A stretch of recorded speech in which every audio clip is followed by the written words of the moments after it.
میں ہوں آپ کا میزبان ارشد شریف، اور آج رپورٹر کے اسپیشل پروگرام میں ہم بات کریں گے ڈر اور خوف کی۔ کیا ہمارا معاشرہ ایسا معاشرہ بن گیا ہے جہاں ڈر اور خوف کی وجہ سے سیاست ہوتی ہے؟ انصاف کے دونوں پلڑوں میں ڈر اور خوف برابر ہوتے ہیں۔ کیا ہماری اشرافیہ ڈر اور خوف کا استعمال کر کے ایسی نئی سیاسی حقیقتوں کو جنم دیتے ہیں جس کی وجہ سے لوگوں کے اصل مسائل حل کرنے سے گریز کیا جا سکے؟ ایسے معاشرے جہاں ڈر اور خوف کا استعمال ہو وہ پروگریس کرنے کے بجائے ریفلیکسو اور ری ایکٹیو معاشرے بن جاتے ہیں، اور اس ڈر اور خوف کی فضا پیدا کرنے میں میڈیا کا ایک اہم کردار ہوتا ہے۔ اور اس پہ بات کرنے کے لیے آج ہمارے ساتھ اسلام آباد اسٹوڈیو میں دا نیوز اخبار کے ایڈیٹر انویسٹیگیشن جناب انصار عباسی صاحب، متی اللہ جان جو ڈان نیوز کے ڈپٹی بیورو چیف ہیں اور سپریم کورٹ کور کرتے ہیں، اور کچھ ہی دیر میں ہمیں دا نیوز اخبار کے ایڈیٹر رپورٹنگ روف کلاسرا بھی جوائن کریں گے۔ انصار صاحب، میرا پہلا سوال آپ سے یہ ہے کہ ڈر اور خوف کی جو فضا پیدا ہوئی ہے ملک میں، جس میں ہم نے دیکھا کہ ایک ڈر اور خوف کی وجہ سے ججز بھی رات کو سپریم کورٹ میں پہنچ گئے، اس میں میڈیا کا کتنا کردار ہے؟ دیکھیں، میرا خیال ہے کہ اگر آپ اسکوئرلی میڈیا کو اگر آپ اس طرح کی ذمہ داری دیتے ہیں یا بلیم ان کے اوپر ڈالتے ہیں تو it would be unfair. Basically جب آپ کے ملک کے جو انسٹیٹیوشنز کام نہ کر رہے ہوں اور جن اداروں کو جو کام کرنا ہے وہ نہ کر رہے ہوں تو ایک ظاہر ایک کنفیوژن پھیلتی ہے معاشرے میں۔ اب جس طرح سے فرض کریں کہ کل کے آپ کا ظاہر ہے جو آپ کا جو میرا خیال ہے جو مقصد تھا اس کا وہ وہی ہے جو آج ہم نے دیکھا، جو رات کو ہم نے دیکھا، سارے پاکستان نے دیکھا بلکہ ساری دنیا نے دیکھا۔ دیکھیں، جو پہلے کچھ ہوا نومبر 3 کو کیا ہوا، نومبر 2 میں آج میرا خیال سپریم کورٹ کی ہیئرنگ میں بھی یہ کہا گیا کہ 2 نومبر 2007 میں کورٹ کے سامنے اعتزاز احسن صاحب گئے، انہوں نے کہا یہ کام ہونے والا ہے، یعنی یہ ایک مارشل لا لگنے والا ہے یا جوڈیشری کو مشرف صاحب ہٹانے والے ہیں۔ تو وہاں پہ شریف الدین پیرزادہ اور قیوم ملک موجود تھے،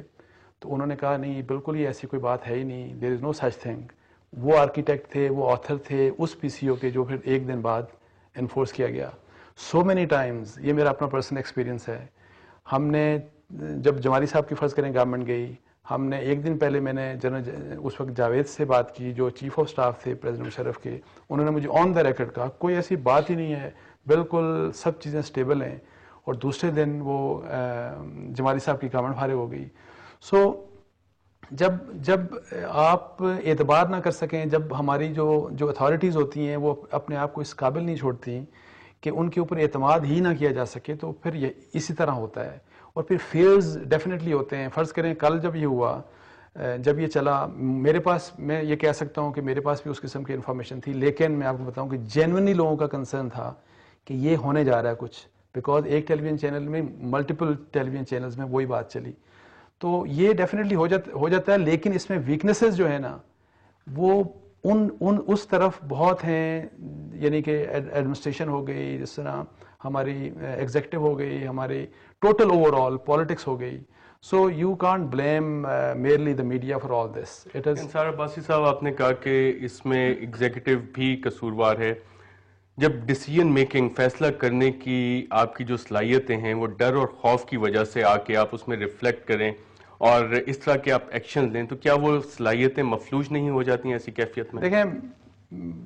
انکمپیٹنٹ اگر ایگزیکٹو ہو نا، and this present executive is totally incompetent, جتنی اسپیس ان کے پاس تھی کام کرنے کے لیے، اور جو میرا خیال ہے کوآپریشن جس قسم کی، اگر یہ کوئی اور دور ہوتا یا کوئی اور ایگزیکٹو ہوتی، میرا خیال ہے کچھ عرصہ پہلے ہوتا تو ماشاء اللہ لگ چکا ہوتا ہے اس ملک میں۔ میں آپ کو بتاؤں اتنے اپرچونیٹیز دیے انہوں نے۔ آپ یہ دیکھیں 2.5 سال ہو گئے، کبھی کوئی آپ کو ڈائریکشن ملی ہے؟ آپ چھوڑیں این آر او کو، وہ تو چلے ایک کیس ہے، آپ فوکسڈ ہیں ہماری گورنمنٹ، باقی جو ادارے ہیں سارے گورنمنٹ کے وہ کیوں کام نہیں کر رہے؟ باقی منسٹرز ہیں، باقی تمام کے تمام ادارے ہیں۔ سو ایک ڈائریکشن لیس نان سیریس گورنمنٹ ہے جس کے ساتھ ہمارا اس وقت جو ہمیں ہمارے نصیبوں میں ملی ہوئی ہے ہم کو۔ سو اس لیے میں آپ کو بتاؤں کہ جب اس قسم کی گورنمنٹ ہو تو کچھ بھی نہیں ہو سکتا، لیٹ می ایشور یو۔ متی اللہ جان، کیا ڈر اور خوف کی فضا پیدا کرنے میں، اور جو کل حالات آپ کے تھے اور 3، 3:30، 4 بجے تک آپ سپریم کورٹ کے باہر بھی تھے، اسی ڈر اور خوف کی جو فضا پیدا ہوئی، اس میں میڈیا کا کتنا کردار تھا؟ میرے خیال میں ہم بحیثیت قوم ایک خوفزدہ قوم ہے، اور ڈیفینیٹلی میڈیا خود کافی ڈر اور خوف کی فضا میں کام کرتا ہے، اور جہاں تک ججز کا تعلق ہے وہ بھی اس معاشرے کا حصہ ہیں اور سیاستدانوں کا اپنے ڈر اور اپنے خوف ہیں. ججوں کو یا کچھ ججوں کو یہ ڈر اور خوف تھا کہ اگر نوٹیفیکیشن آ گیا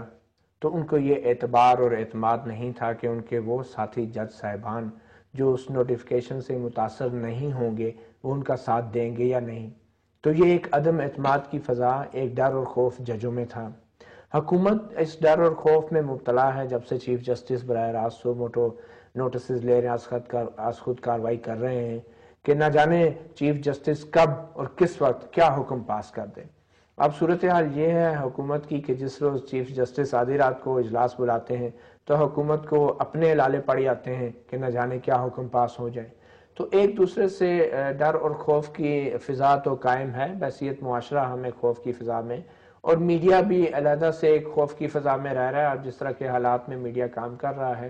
ایک طرف اسٹیبلشمنٹ کا پریشر ہے، اسٹیبلشمنٹ کی پرسویشن ہے، اسٹیبلشمنٹ کی پیمپرنگ بھی ہے، اسٹیبلشمنٹ پلانٹ بھی کرتی ہے نیوز اخبارات میں، اور انہوں نے میرے خیال میں یہ ساری ڈر اور خوف کی فضا کے پیچھے اسٹیبلشمنٹ کا بہت بڑا کردار ہے. میڈیا کو بھی خوف میں رکھا ہوا ہے، منتخب حکومت کو بھی خوف میں رکھا ہوا ہے، عدلیہ کو بھی خوف میں رکھا ہوا ہے. میڈیا کو اس طریقے سے خوف میں رکھا ہوا ہے کہ عمر چیمہ کی مثال ہمارے سامنے ہے. عدلیہ کو اس طریقے سے خوف میں رکھا ہوا ہے کہ حکومت کو بھی ایک طرح سے انہوں نے کافی حد تک جو ہے وہ جس کو کہتے ہیں نا کہ پروموٹ کرتے ہیں کچھ خاص لوگوں کو ان کو، اور پھر پولیٹیکل پروسیس کو اس طریقے سے چلنے نہیں دے رہے جہاں پہ لوگوں کا براہ راست پارلیمنٹ سے ایک تعلق بنے اور پارلیمنٹیرین اور منتخب نمائندے جو ہیں وہ لوگوں کو جواب دے ہوں، نہ کہ ججوں کو اور وکیلوں کو جو کہ منتخب بھی نہیں ہوتے. بنیادی چیز صرف یہ ہے کہ لوگوں کو یہ بتایا جا رہا ہے کہ آپ اگر پارلیمنٹ کو منتخب کرتے ہیں تو پارلیمنٹ کی اتنی اہمیت نہیں ہے، مگر وہی لوگ اگر 17 ججوں کو ایک تحریک چلا کے بحال کر دیتے ہیں تو وہ ججز جو ہیں ان کے پاس تو سب اختیارات چلے جاتے ہیں، مگر یہی لوگ جب 17 کروڑ عوام الیکشن میں حصہ لے کے 450 عوام کو منتخب کرتے ہیں تو پھر ان کی کوئی اہمیت نہیں رہتی. ایک طرف ججز ہیں اور یہ حقیقت ہے انصار بھائی صاحب، اگر لوگ سڑکوں پہ نہ نکلتے تو یہ ججز نے قانون اور سپریم کورٹ کے فیصلوں سے بحال نہیں ہونا تھا. تو ان کے فیصلہ جب ججوں کے لیے ہوتا ہے تو ٹھیک ہوتا ہے، پارلیمنٹ کے لیے ہوتا ہے تو مختلف ہو جاتا ہے. یہ میرے خیال میں اس پہ ہمیں غور کرنا پڑے گا. تھوڑا سا میں ذرا جو انہوں نے کہا نا دیکھیں، ساتھ ایک اور سوال بھی ساتھ ہے کہ جیسے متی نے پوائنٹ اٹھایا، کیا 17 لوگوں کی وزڈم جو ریپریزنٹیٹیو پارلیمنٹ ہے اس سے زیادہ ہے؟ دیکھیں میرا خیال ہے کہ اس کو پلیز ذرا آپ اس کو اس طرح گڈ وڈ مکس اپ نہ کریں. یہ جب آپ الیکٹ کرتے ہیں لوگوں کو، جب وہ الیکٹ ہو کر آتے ہیں تو they are bound to operate with in the parameters of law. قانون اور قاعدے کے اندر رہ کے ان کو کام کرنا ہوتا ہے. بالکل قانون اور قاعدے میں کے دائرے میں رہتے ہیں. انصار عباسی صاحب اس پہ گفتگو جاری رکھیں گے. یہاں پہ ایک چھوٹا سا وقفہ لیتے ہیں اور وقفے کے بعد اس ڈر اور خوف کے معاشرے میں میڈیا کے کردار پہ اپنی گفتگو جاری رکھیں گے.